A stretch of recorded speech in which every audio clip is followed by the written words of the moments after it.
জিলহজের প্রথম 10 দিনের আমল, ইবাদত, নেকামল, ভালো কাজ, এটা আল্লাহর কাছে এত প্রিয়, অন্য কোন সময়ের আমল ইবাদত, অন্য কোন দিনের আমল ইবাদত আল্লাহর কাছে এত প্রিয় না। বান্দা এই 10 দিনে নেকামল করলে আল্লাহ তাআলা যত খুশি হন, অন্য কোন সময়ের নেকামলে আল্লাহ তাআলা এত সন্তুষ্ট হন। জিজ্ঞাসা করা হলো, কিলা ওয়ালাল জিহাদ ইয়া রাসূলুল্লাহ। সাহাবীরা প্রশ্ন করলেন, হে আল্লাহর রাসূল, অন্য সময় আল্লাহর রাহে যদি কেউ জিহাদে যায়, অন্য সময় যদি জিহাদে রত হয়, তাহলে সেই আমলটার মর্যাদাও কি এই দশকের সাধারণ নেকামলের চাইতে উত্তম না? ওটা তো জিহাদ, জীবন বাজি রাখা। এই সময়ের সাধারণ নেকামলের চাইতে অন্য সময়ের জিহাদটাও কি উত্তম না? নবী সাল্লাল্লাহু আলাইহি সাল্লাম বলেছেন, ওয়ালাল জিহাদু ফি সাবিলিল্লাহ, অন্য সময়ের জিহাদও এই সময়ের সাধারণ নেকামলের চাইতে উত্তম না, ইল্লা, তবে অন্য সময়ের জিহাদ যদি কেউ এই পর্যায়ে করে যে তিনি তার জান মাল সবকিছু নিয়ে জিহাদে গেছেন, কিন্তু কিছু নিয়েই ফিরে আসতে পারেন না, সব আল্লাহর রাহে কোরবানি করে দিয়েছেন, এই লোকের কথা ভিন্ন, তার মর্যাদা সবকিছুর উপরে। তাহলে এই দশকের নেকামল, এই দশকের ইবাদত বন্দেগীর মর্যাদা এত বেশি ভাইরা আমার, যে আল্লাহ রাব্বুল আলামিনের কাছে বছরের অন্য কোন সময়ের কোন আমল, এমনকি জিহাদও, সাধারণ জিহাদও এই দশকের নেকামলের চাইতে বেশি প্রিয় না। এই হাদিস থেকে, বুখারীর এই হাদিস থেকে আমরা কি বুঝলাম? যে এই দশক আল্লাহ সুবহানাহু ওয়া তাআলার কাছে ইবাদতের দশক, নেকামলের দশক, মর্যাদার দশক, ফজিলতের দশক। আল্লাহ রাব্বুল আলামিন এই দশকের কদর করার তৌফিক আমাদের সবাইকে দান করুন। ভাইরা আমার, বিশ্ববিখ্যাত হাদিসবেত্তা হাফেজ ইবনে হাজার আসকালানী রাহমাতুল্লাহি আলাইহি জিলহজের প্রথম দশক সম্পর্কে বলেছেন, জিলহজের প্রথম দশকের এত মর্যাদা কেন বেশি ভাই? কারণ সমস্ত ইবাদাতের সমাহার এই দশকের মধ্যে আছে। তাহলে এই দশকে ঈমান আছে, নামাজ আছে, যাকাত আছে, রোজা আছে, হজ আছে, আবার কোরবানি আছে, আবার জিকিরের জন্য আলাদা নির্দেশ আছে। এই দিনগুলোতে বিশেষভাবে আল্লাহর জিকির কর আছে না নাই ভাই? তাহলে আমরা কি বুঝলাম? এই দশকে সমস্ত ইবাদতের কি আছে? সমাহার আছে, সমস্ত ইবাদতের নজির আছে। এই জন্য এই দশকের মর্যাদা অনেক বেশি। আল্লাহ রাব্বুল আলামিন এই দশকের মর্যাদা এবং কদর আমাদের সবাইকে করার তৌফিক নসিব করুন। ভাইরা আমার, এই দশকের মর্যাদা নিয়ে আমরা কথা বাড়াতে চাই না, এবার আমরা করণীয়তে চলে যাই। কি করব আমরা? আমরা কোরআন এবং হাদিসের আলোকে 11টি আমলের কথা বলতে পারি। এই 11টি আমল এই দশকের জন্য খাস, স্পেশাল। নাম্বার 1 নম্বর এই দশকের আমল হলো বেশি বেশি আল্লাহর জিকির করা। কি করা? বেশি বেশি আল্লাহর জিকির করা। কারণ কোরআনে কারিমে সূরা তাওবাতে আল্লাহ রাব্বুল আলামিন এই দশককে ইঙ্গিত করে বলেছেন যে তোমরা আল্লাহ তাআলার জিকির করো ফি আইয়ামিন মাহদুদাত, নির্দিষ্ট দিনসমূহে, নির্ধারিত দিনগুলোতে তোমরা আল্লাহর জিকিরে মাশগুল থাকো। এখানে আল্লাহর জিকির যে নির্দিষ্ট দিনগুলোতে রাখার কথা বলা হয়েছে, সেই আয়াতের ব্যাখ্যা আবারও তাফসীর ইবনে কাসিরে এবং ইবনে আব্বাস রাদিয়াল্লাহু তাআলা সহ আরো অন্যান্য মুফাসসিরদের থেকে বর্ণিত হয়েছে যে নির্দিষ্ট দিন বলতে জিলহজের প্রথম 10 দিনকে আল্লাহ তাআলা মিন করেছেন। এই 10 দিনই তোমরা আল্লাহর জিকিরে বেশি বেশি করে আল্লাহ তাআলার জিকির করো। তাহলে জিকির শুধু না, পরিমাণে বাড়িয়ে বাড়িয়ে বেশি বেশি পরিমাণে জিকির করতে হবে। এই দশকে আল্লাহ তাআলার স্মরণ অন্তরে হবে, মুখে আল্লাহ তাআলার জিকির চলবে, কাজের মাধ্যমে জিকিরের আমল চলবে, অন্তরের স্মরণের মাধ্যমে, মুখে জিকিরের মাধ্যমে। কোরআনের তেলাওয়াত একটা জিকির, তাসবিহগুলো একটা জিকির, তাহমিদ আল্লাহর প্রশংসা একটা জিকির, এরকম যত জিকির আছে এই দশক হলো জিকিরের দশক। সবচেয়ে বেশি জিকির চলবে, সবচেয়ে বেশি কি চলবে? জিকির চলবে। দ্বিতীয়ত যে আমলটি চলবে তা হলো যে কোনো নেকামল, যে কোনো নেকামল। কারণ একটু আগে আমরা হাদিস শুনলাম যে নবী করিম সাল্লাল্লাহু আলাইহি ওয়াসাল্লাম বলেছেন, মা মিন আইয়ামিন আল্লাহ আমালুস সালিহু ফিহিন্না আহাব্বু ইলাল্লাহ মিন হাযিহিল আইয়াম। এই জিলহজের 10 দিনের চাইতে অন্য কোন দিনের নেকামল আল্লাহর কাছে বেশি প্রিয় না। মাস হিসাবে রমজান সবচেয়ে সেরা, আর দিন হিসাবে খুচরা দিনগুলোর মধ্যে রমজানের বাইরে সবচেয়ে সেরা কোনটা? জিলহজের প্রথম দশক। রমজানের পরে মর্যাদার বিচারে সবচেয়ে বেশি মর্যাদাপূর্ণ দশক হলো এই দশক। এই জন্য এই দশকে আমল করলে আল্লাহর কাছে এত প্রিয় যে অন্য কোনো সময়ের আমল আল্লাহর কাছে এত প্রিয় না। এই জন্য এই দশকের দ্বিতীয় আমল হলো বেশি বেশি নেকামল করা। বেশি বেশি কি করা? নেকামল করা। রুটিন যে নামাজগুলো আছে, কাজগুলো আছে, সেগুলো বিশেষ ইহতিমামের সাথে করা। অন্য সময় আপনি নামাজের টুকটাক গাফলতি করেন, কিন্তু এই দশকে মোটেই করবেন না। অন্য দশকে আপনার ফজরের জামাত একটু মিস হয়, এই দশক মোটেই করবেন না। আগে থেকে ইহতিমাম থাকবে যে এই দশক কোনোভাবে ইবাদত থেকে আমি যেন দূরে না থাকি। আল্লাহ তাআলা আমাদের সবাইকে আমলের তৌফিক দান করুন। তাহলে 2 নম্বর আমল হলো বেশি বেশি নেক আমল করা এই দশকে। রুটিন নেক আমলগুলো যেগুলো সবসময় করতে হয় এগুলোকে বিশেষ ইহতিমামের সাথে করা, আর আরো নফল আমল বাড়িয়ে বাড়িয়ে করা। আপনি অন্য সময় কোরআন তেলাওয়াত খুব বেশি করতে পারেন না, এই দশকে কোনো অবস্থাতে ছাড়বেন না। অন্য সময় তাসবিহ তেলাওয়াত খুব বেশি হয় না, এই দশকে কোনো থাকবে যে ধীরস্থিরতার সাথে মনোযোগের সাথে নামাজ পড়ব। এভাবে নেক আমলের কসরত করতে থাকবেন। আল্লাহর প্রিয় পাত্র হওয়ার পথে আমরা এগিয়ে যেতে চাইলে এই দশক, এই 10টা দিন আমাদের জন্য বিরাট বড় একটা সুযোগ। আল্লাহ আমাদের সবাইকে তৌফিক দান করুন। 3 নম্বর, এই দশকের করণীয় হলো সকল গুনাহ থেকে অন্য সময়ের চাইতে এই সময়টাতে বেঁচে থাকার জন্য বেশি সচেষ্ট থাকা। গুনাহ তো 12 মাসই আমরা করব না, কিন্তু এই দশক গুনাহ না করার ব্যাপারে চেষ্টাটা একটু বেশি থাকবে। কারণ আপনারা সূরা তওবার একটা আয়াত শুনেছেন, আল্লাহ রাব্বুল আলামিন সম্মানিত 4 মাসের আলোচনা করে বলেছেন, যালিকাদ দীনুল কাইয়্যিম ফালা তাজলিমু ফিহিন্না আনফুসাকুম। এই সম্মানিত মাসগুলোতে তোমরা নিজের প্রতি নিজে অবিচার করিও না। ভাইরা আমার, তার মানে যেই সময়টাতে আল্লাহর নৈকট্য লাভের সুযোগ, ওই সময়টাতে যদি কেউ পাপাচারে লিপ্ত হয়, এর চেয়ে পাপিষ্ঠ আর কে আছে? এই জন্য আল্লাহ রাব্বুল আলামিন আমাদেরকে দরদের সাথে বলছেন, ভাষা খেয়াল করেন, ফালা তাজলিমু ফিহিন্না আনফুসাকুম, তোমরা নিজের পায়ে নিজে কুঠারাঘাত করিও না। এই 10 দিন না, শুধুমাত্র এই পুরো সম্মানিত 4 মাস, সম্মানিত 4 মাসের ভিতরে টানা 3টা মাস চলছে, জিলকদ, জিলহজ, মুহররম, আরেকটা হলো রজব মাস, রমজানের আগের মাস। তাহলে সম্মানিত 4 মাসের মধ্যে এই 10টা দিন আবার বিশেষ মর্যাদাবান। অতএব এই আয়াতটা এখানে আরো বেশি ফিট হবে, অর্থাৎ পাপাচার থেকে বাঁচার জন্য আলাদা কসরত থাকবে। অন্য সময় আমি গুনাহের কাজ করলেও এই দশকে কোন অবস্থাতে আল্লাহর নাফরমানি করব না। আল্লাহ আমাদের সবাইকে বেঁচে থাকার তৌফিক দান করুন। ভাইরা আমার, তাহলে 3 নম্বর আমল আমরা পেয়ে গেলাম। 4 নম্বর আমল হলো, যাদেরকে আল্লাহ তাআলা সামর্থ্য দিয়েছেন তারা হজ করবেন। এই দশক হজের আমলের মাস, আমলের দশক, এই দশকেই তো হজ হবে। অতএব যাদের তৌফিক দিয়েছেন আল্লাহ তাআলা, তারা কি করবেন? হজ করবেন। এটা এই দশকের আমল। এটা হলো 4 নম্বর আমল। 5 নম্বর আমল হলো, যাদেরকে আল্লাহ সামর্থ্য দিয়েছেন তারা এই দশকে কোরবানি করবেন। কারণ কোরবানি এমন একটা আমল, নবী করিম সাল্লাল্লাহু আলাইহি সাল্লাম মদিনা হিজরত করেছেন, এরপর থেকে প্রতি বছরই তিনি কি করেছেন? কোরবানি করেছেন। আল্লাহ নির্দেশ করেছেন, ফাসাল্লি লিরাব্বিকা ওয়ানহার, তুমি তোমার রবের নির্দেশ পালনার্থে নামাজ আদায় করো এবং কোরবানি করো। তো এই জন্য ঈদুল আজহা, অর্থাৎ এই জিলহজের প্রথম দশকের শেষ দিন, অর্থাৎ 10ম দিনে কোরবানির আমলটা করা, এটা যাদের সামর্থ্য আছে তাদের জন্য প্রযোজ্য। এই দশকের একটা আমল হলো কি করা? কোরবানি করা। কয়টা আমল গেল? 5টা। 6 নম্বর হলো, যাদের কোরবানি করার ইচ্ছা আছে তারা জিলহজের চাঁদ ওঠার আগে আগে, জিলকদ মাসের শেষ দিনের মধ্যে তাদের হাতের নখ, চুল, গোফ, অবাঞ্ছিত লোম এগুলো সব কেটে পরিষ্কার করে ফেলবেন এবং এই দশক আর সেগুলোতে হাত দিবেন না। কোরবানি করে তারপরে সেগুলো পরিষ্কার করতে চাইলে করবেন, এই দশকে আর হাত দিবেন না। নবী সাল্লাল্লাহু আলাইহি ওয়াসাল্লাম বলেছেন, মান আরাদা আন ইউদাহিয়া ফালা ইয়াখুয মিন শা'রিহি ওয়া আযফারিহি শাইআ, যে ব্যক্তি কোরবানি করার এরাদা করেছে, নিয়ত করেছে, সেই জন্য তার চুল, নখ এগুলো না কাটে ওই 10 দিন। জিলহজের চাঁদ উঠছে আর কাটবেন না, চাঁদ উঠার আগে আগে কেটে ফেলবেন এবং কোরবানির পরে যায় কাটবেন। এই 10 দিন বিরত থাকে।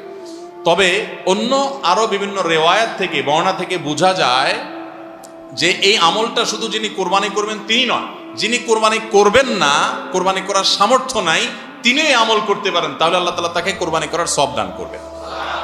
এমনকি কোন সালাফ, কোন সাহাবী থেকে আমলও বর্ণিত আছে যে বাসার বাচ্চা কাচ্চা যারা আছে তাদেরকেও এই দশকে চুল, নখ ইত্যাদি কাটতে নিষেধ করেছেন। তাহলে চুল, নখ ইত্যাদি কাটা থেকে বিরত থাকা এই 10 দিন, আগে কাটা এবং পরে কাটা, এই 10 দিন না কাটাকাটি না করা, এটা একটা মুস্তাহাব আমল। এবং প্রায় সব ফুকাহায়ে কেরাম এই ব্যাপারে একমত হয়েছেন। মাওসুআ ফিকহিয়া কুয়েতিয়ার মধ্যে লেখা হয়েছে যে ইত্তাফাকাল ফুকাহা, সব ফকিহগণ প্রায় একমত যে এই দশকে যিনি কোরবানি করবেন তিনি তো বটেই, কোরবানি যিনি করবেন না তাদের তরফ থেকেও চুল, নখ এগুলা কাটা থেকে বিরত থাকা মুস্তাহাব। তাহলে 6 নম্বর আমল গেল চুল, নখ ইত্যাদি এই দশক না কেটে থাকা। 7 নম্বর আমল হলো এই দশকে বেশি বেশি তাকবীর পাঠ করা। এটা তাকবীরে মুতলাক বলা হয়, সাধারণ তাকবীর। আল্লাহু আকবার, আল্লাহু আকবার, লা ইলাহা ইল্লাল্লাহ, আল্লাহু আকবার, আল্লাহু আকবার ওয়ালিল্লাহিল হামদ। এই তাকবীরটা হলো মিন শাআইরিল ইসলাম, এটাকে আমরা করতে পারি। ইসলামের যে নিদর্শনগুলো আছে সেগুলোর মতো করে এই তাকবীরটা আমরা পাঠ করব, এমন ভাবে পাঠ করব যে অলিতে গলিতে রাস্তাঘাটে সব জায়গায় তাকবীরের ধ্বনি চলতে থাকবে, কারোর ডিস্টার্ব করে না, মৃদু কণ্ঠে সব জায়গায় গুনগুনি আমাদের মুখ থেকে তাকবীর চলবে। তো আমরা এই আমলটা করবো তো ইনশাআল্লাহ। কঠিন আমল, কিন্তু এটাকে জিন্দা করতে পারলে সমাজে সর্বত্র যখন তাকবীরের ধ্বনি ভাসতে থাকবে শয়তান পালা যাবে ইনশাআল্লাহ সমাজ থেকে। ঘরে যখন সারাদিন তাকবীর ধ্বনি ভাসতে থাকবে শয়তান পালা যাবে। আল্লাহ আমাদের সবাইকে আমলের তৌফিক দান করুন। জিলহজের প্রথম দশকে এই আমলটা সম্পর্কে নবী করিম সাল্লাল্লাহু আলাইহি ওয়াসাল্লামের ভাষ্য খেয়াল করেন। তিনি বলেছেন, ফাকসিরু ফীহিন্না মিনাত তাকবীরি ওয়াত তাহলিলি ওয়াত তাহমিদ। জিলহজের প্রথম দশক যখন শুরু হয় তোমরা বেশি বেশি করে তাকবীর পড়ো, বেশি বেশি করে তাহমিদ পড়ো, বেশি বেশি করে তাহলিল পড়ো, অর্থাৎ আল্লাহু আকবার আল্লাহু আকবার লা ইলাহা ইল্লাল্লাহ আল্লাহু আকবার আল্লাহু আকবার আলহামদুলিল্লাহ বেশি বেশি করে পাঠ করো। নবী সাল্লাল্লাহু আলাইহি ওয়াসাল্লাম নির্দেশ করেছেন। তাহলে কয় নম্বর আমল গেল? 7 নম্বর আমল, বেশি বেশি করে তাকবীর তাহমিদ তাহলিল পড়া। 8 নম্বর আমল হলো এই তাকবীর তাহমিদ তাহলিলটাই বিশেষভাবে পড়া। 7 নম্বরটা হলো সাধারণভাবে রাত দিন যতক্ষণ পারেন বেশি বেশি পড়বেন, কোনো সময় ফিক্স নাই, এবং 10 দিন ফুল। আর 8 নম্বর আমল হলো এই তাকবীরটাই নির্দিষ্ট সময় নির্দিষ্ট দিনগুলোতে বিশেষভাবে পড়া। সাধারণভাবে তো পড়বেনই, আর বিশেষভাবে পড়বেন। বিশেষভাবে কখন? আইয়ামে তাশরিকে। আইয়ামে তাশরিক কাকে বলা হয় ভাই? জিলহজের 9 তারিখ ফজরের পর থেকে নিয়ে জিলহজের 13 তারিখ আসর পর্যন্ত। জিলহজের 9 তারিখ ফজর থেকে নিয়ে জিলহজের 13 তারিখ আসর পর্যন্ত প্রত্যেক নামাজের পর সবাই যার যার জায়গা, পুরুষরা সরবে আর মা বোনরা বাসা বাড়িতে নীরবে তারা তাকবীর পাঠ করবেন। আল্লাহু আকবার আল্লাহু আকবার লা ইলাহা ইল্লাল্লাহ আল্লাহু আকবার আল্লাহু আকবার ওয়ালিল্লাহিল হামদ। প্রত্যেক নামাজের পরে একা একা পড়েন আর জামাতে পড়েন, সর্বাবস্থা। জামাতে পড়লে ইমামের সাথে তাল মিলায় পড়তে হবে জরুরি না, প্রত্যেকে যার যারটা শেষে পড়বেন। মনে থাকবে তো ইনশাআল্লাহ। তাহলে 8 নম্বর আমল হলো আইয়ামে তাশরিক, অর্থাৎ জিলহজের 9 তারিখ থেকে 13 তারিখ পর্যন্ত প্রত্যেক নামাজের পরে তাকবীরগুলো জোরে জোরে পাঠ করতে থাকবো ইনশাআল্লাহ। 9 নম্বর আমল হলো জিলহজের 1 তারিখ থেকে 9 তারিখ পর্যন্ত এই 9 দিনই নফল রোজা রাখা। এই 9 দিনই নফল রোজা রাখা। এই 9 দিন নফল রোজা রাখা সম্পর্কিত একটা হাদিস পাওয়া যায়, এবং এই 9 দিনের নফল আমল সম্পর্কে মওসুআ কুয়েতিয়া ফিকহিয়া কুয়েতিয়া, কুয়েত থেকে প্রকাশিত ফিকহ বিশ্বকোষ, সেখানে বর্তমান সময়ের সবচাইতে অথেন্টিক ফতোয়ার কিতাবগুলোর মধ্যে থেকে, প্রসিদ্ধ কিতাবগুলো থেকে একটা, ফতোয়ার কিতাবগুলো থেকে মওসুআ ফিকহিয়া কুয়েতিয়া, সেখানে লেখা হয়েছে যে ইত্তাফাকাল ফুকাহা, সমস্ত ফকিহগণ এবারে একমত যে জিলহজের প্রথম তারিখ থেকে 9 তারিখ পর্যন্ত এই 9 দিনই রোজা রাখা মুস্তাহাব। এই 9 দিন রোজা রাখা মুস্তাহাব। বিভিন্ন বর্ণায়ও এটি প্রমাণিত হয়, যদি সে বর্ণাগুলো কোন কোন সনদ দিয়ে মুহাদ্দিসরা কেউ আবত্তি তুলেছেন, কিন্তু ফুকাহে কেরাম এ ব্যাপারে রেকমেন্ড করেছেন যে এই 9 দিন রোজা রাখা মুস্তাহাব। যেহেতু জিলহজের প্রথম 10 দিনের পুরো 10 দিনই ইবাদত আল্লাহর কাছে প্রিয়, অতএব নফল আমল, রোজাও একটা নফল আমল, সেই হিসাবে রোজাটা অটোমেটিকও চলে আসে। এজন্য 9 নম্বর আমল হলো জিলহজের 1 থেকে 9 তারিখ পর্যন্ত এই দিনগুলো কি করা? রোজা রাখা। 10 নম্বর আমল হলো স্পেশালি বিশেষভাবে আরাফার দিনে, অর্থাৎ জিলহজের 9 তারিখে রোজা রাখা। জিলহজের 9 তারিখে কি করা? রোজা রাখা। প্রথম 9 দিন সাধারণ, আর বিশেষভাবে 9 তারিখের গুরুত্ব আরো বেশি, কারণ নবী করিম সাল্লাল্লাহু আলাইহি ওয়াসাল্লাম বলেছেন, সিয়ামু ইয়াউমি আরাফা আহতাসিবু আলাল্লাহি আন ইউকাফিরা সানাতাল্লাতী ক্বাবলাহা ওয়াল্লাতী বাদাহা। আরাফাত দিনের রোজা, অর্থাৎ জিলহজের 9 তারিখের রোজা, এই রোজার সম্পর্কে আল্লাহর কাছে আমার ধারণা, আল্লাহর প্রতি নবী সাল্লাল্লাহু আলাইহি ওয়াসাল্লাম বলছেন যে আমার ধারণা যে এই রোজার বিনিময়ে আল্লাহ তাআলা 1 বছর পূর্বের আর 1 বছর পরের, অর্থাৎ আগামী 1 বছর এবং গত 1 বছরের গুনাহ আল্লাহ তাআলা মাফ করে দিবেন। আমরা এই পর্যন্ত যত ফজিলতের কথা শুনেছি, পিছনে গুনাহ মাফ করে দিবেন, গত 1 বছর গুনাহ মাফ করে দিবেন, সারাদিনই গুনাহ মাফ করে দেওয়া হবে, এরকম বিভিন্ন হাদিস আমরা শুনেছি, কিন্তু এরকম কোন হাদিস কেউ হয়তো আমরা এই হাদিস ছাড়া আরেকটা হাদিস শুনি নাই যে 1 বছর অগ্রিম গুনাহ মাফ করবেন।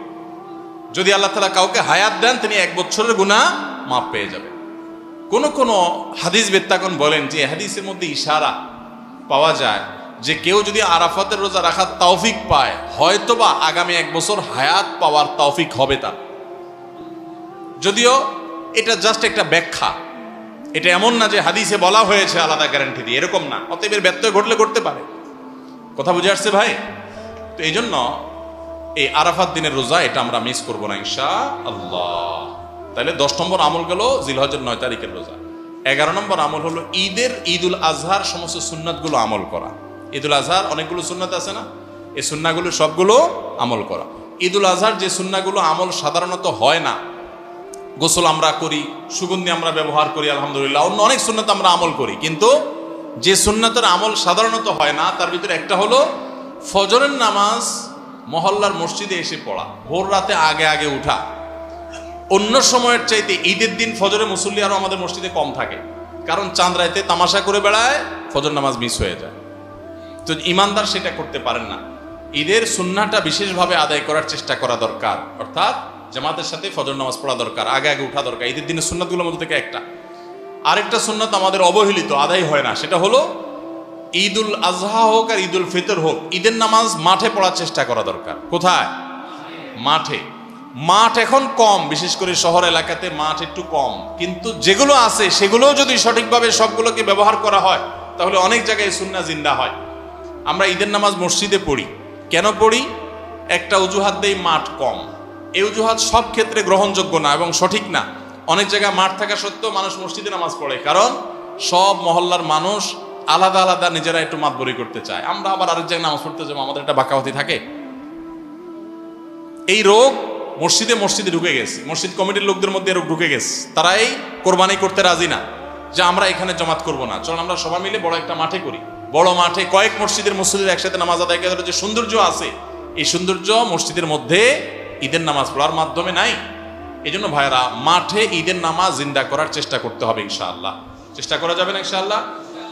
তাই বলে আবার রাস্তাঘাট আটকায় মানুষের অসুবিধা হয় সেভাবে করে ঈদের নামাজ ব্যবস্থা করেন। হ্যাঁ, যদি কোনো রাস্তা এরকম হয় যে না, এ রাস্তা বিকল্প বহু রাস্তা ডানে বামে আসে, মহল্লার রাস্তা, কারোর কোনো অসুবিধা হবে না, তাহলে সেখানে হতে পারে শর্ত সাপেক্ষে। কিন্তু সাধারণত রাস্তা নয়, বরং আমাদের নামাজ পড়তে হবে কোথায়? মাঠে। এবং ঈদের নামাজ মসজিদে আদায় করবেন না, মাঠে আদায় করবেন। এই আওয়াজটা সর্বত্র তোলা দরকার। শহর তো বটেই, গ্রামে পর্যন্ত এখন প্রত্যেক মসজিদে মসজিদের নামাজ হয়। কেউ কাউকে মানতে রাজি না, কেউ কাউকে মানতে রাজি না। আরেক জায়গায় ঈদগাহে নামাজ পড়বে, আমাদের ইজ্জত থাকে নাকি? তো এই লোক ইসলাম বুঝে নাই। ঈদের জামাত হবে, অনেক বড় জামাত, সেখানে বহু মসজিদের মুসল্লিরা আসবে, এটার মধ্যেই সৌন্দর্য, পুরো মহল্লার মানুষের সম্মিলন ঘটবে। এই সুন্নাতটা আদায় হয় না। ঈদুল আজহার আরেকটা সুন্নাত অবহেলিত, সেটা হলো ঈদুল আজহায় আমরা জানি যে প্রথম খাবার ঈদুল আজহার কোরবানির গোশত দিয়ে হবে, এটা সুন্নাত। ওমর রাদিয়াল্লাহু তাআলা থেকে একটা রওয়ায়াত বর্ণিত আছে যে আল্লাহ তাআলার উদ্দেশ্যে কোনো কিছু দান করলে এটা নিজে ভোগ করা যায় না। যায়? আপনি আল্লাহর রাস্তার জন্য, আল্লাহকে খুশি করার জন্য আল্লাহর রাস্তায় কিছু দিয়ে দিয়েছেন, এটা কি নিজে খাওয়া যায়? আর এটা আপনি গরিবকে দিয়ে দিবেন, মসজিদে দান নিয়াত করলে মসজিদকে দিয়ে দিবেন, আপনি নিজে ভোগ করতে পারবেন না। শুধু কোরবানি এবং আকিকা, এই দুইটা আমল আছে, যে এই দুইটা আমল আল্লাহকে খুশি করার জন্য জবাই করার সময় বলছেন বিসমিল্লাহ, আল্লাহু আকবার, আল্লাহুম্মা লাক মিনকা ওয়ালাক, আল্লাহ আপনার তরফ থেকে আবার আপনার উদ্দেশ্যেই কোরবানি করলাম, আমার কোনো ধান্দা নাই। অথচ আবার ঠিকই ওইটার গোশতটা আল্লাহ আপনাকে খেতে দিয়েছেন, কারণ এটা আল্লাহর পক্ষ থেকে সাদাকা, আল্লাহর পক্ষ থেকে মেহমানদারি, যে আল্লাহ আপনার থেকে কবুল করেছেন এবং বলেছেন বান্দা আমি বুঝে পাইছি, এবার তোমাকে দিছি, তুমি খাও। তো এই জন্য আল্লাহর মেহমানদারি দিয়ে দিনের প্রথম খাবার গ্রহণ করা, যাতে করে ক্ষুধার্ত থেকে খাবারের প্রতি আগ্রহী হন আপনি, এবং আল্লাহর মেহমানদারি দিয়ে প্রথম খাবার খান আপনি, এটা সুন্নাত। এই জন্য ঈদুল আজহার দিন আমরা কোনো কিছু না খেয়ে থাকবো, রাতে খেয়ে যে শোবো, এরপরে আর কোনো কিছু খাবো না, ঈদগাহে আসবো না খেয়ে, কোরবানির পশুর গোশত বানায়া রান্না করে ওইটা দিয়ে প্রথম খাবার খাবো ইনশাআল্লাহ। আল্লাহ তাআলা আমাদের সবাইকে এই সব সুন্নাহগুলো মেনে চলার তৌফিক দান করো। তাহলে 11 নম্বর আমল হলো ঈদুল আজহার সব সুন্নাহগুলা পালন করা। আমরা আবারও এক নজরে বলি, জিলহজের প্রথম দশকের 11টি আমলের সর্বপ্রথম আমল বলেছি বেশি বেশি আল্লাহর জিকির করা। বেশি বেশি কি করা? আল্লাহর জিকির করা। এই দিনগুলোতে, নির্দিষ্ট দিনগুলোতে আল্লাহর জিকির করবার নির্দেশ আল্লাহ তাআলা কোরআনে কারীমে সূরা তাওবায় করেছেন। দ্বিতীয় আমল বলেছি বেশি বেশি নেক আমল করা, কারণ এই দশকের নেক আমল আল্লাহর কাছে অন্য যে কোনো সময়ের নেক আমল ভালো কাজের চাইতে বেশি প্রিয়।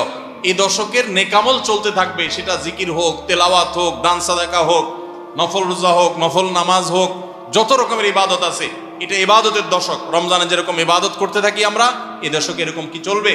ইবাদত চলতে থাকবে। 3 নম্বর আমল হলো অন্য যে কোনো সময় আমরা গুনাহ এবং পাপাচার থেকে বাঁচার জন্য যতটা চেষ্টা করি, এই দশকে গুনাহ থেকে বাঁচার চেষ্টাটা হবে অন্য যে কোনো সময় চাইতে অনেক বেশি, কারণ এই দশক মর্যাদাপূর্ণ ইবাদতের জন্য। সেখানে গুনাহ করলে তার দায় এবং তার প্রায়শ্চিত্ত এরকম ভয়াবহ হবে। এই জন্য এই দশকে গুনাহ থেকে বিশেষভাবে বেঁচে থাকার চেষ্টা করা। 4 নম্বর আমল বলেছিলাম যাদের আল্লাহ সামর্থ্য দিয়েছেন তারা হজ করবেন। 5 নম্বর আমল বলেছিলাম যাদের আল্লাহ সামর্থ্য দিয়েছেন তারা কুরবানি করবেন। 6 নম্বর আমল বলেছিলাম যারা কুরবানি করবেন, এমনকি বিভিন্ন হাদিস থেকে বোঝা যারা কুরবানি করবেন না তারাও, এমনকি বাচ্চাদেরকেও জিলহজের এই 10 দিন চুল নখ কাটা থেকে বিরত থাকবেন। চাঁদ ওঠার আগে আগে করবেন আর কুরবানির পরে করবেন। কয় নম্বর আমল গেল? 6 নম্বর।